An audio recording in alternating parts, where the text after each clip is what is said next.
Speaker জীবনের প্রথম কথা বলতে দাঁড়িয়ে রেলগাড়ির মতো চলতে হবে।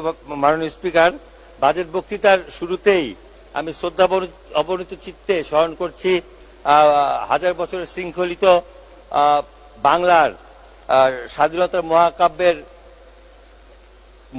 মহানায়ক জাতির পিতা বঙ্গবন্ধু।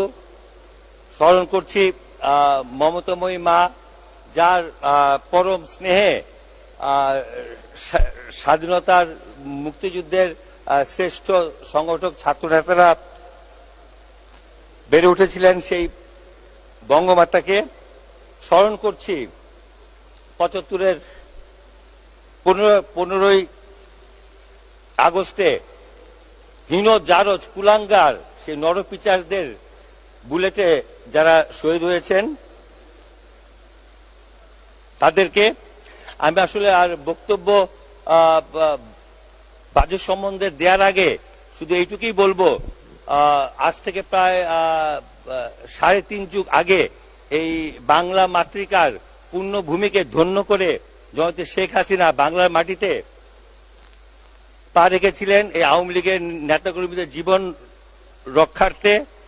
৭৫ 15 আগস্ট বাংলাদেশ যেই অন্ধকারের অতল গহ্বরে হারিয়ে যাচ্ছিল, সেখান থেকে জাতিকে উদ্ধারের জন্য সেদিন কাঁদছিলেন নেত্রী, কাঁদছিলেন বাঙালি জাতি, কাঁদছিল বাংলার প্রকৃতি।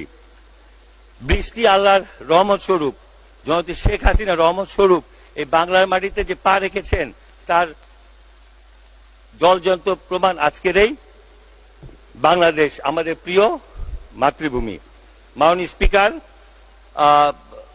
বাজেট নিয়ে কথা বলতে গেলে আসলে এটা নিয়ে বিদগ্ধ জনেরাই যা বলার বলবেন। আমি শুধু বলবো, আজ থেকে অর্ধশত বছর আগে যে বাজেট জাতির জনক ঘোষণা করেছিলেন তার সংখ্যা ছিল 786। 7 আর 6 আমাদের জন্য একটি পবিত্রতম সংখ্যা, যা মহান রবের নামে শুরু করছি এ কথাটিরই সংখ্যাত্মক প্রকাশ মাত্র।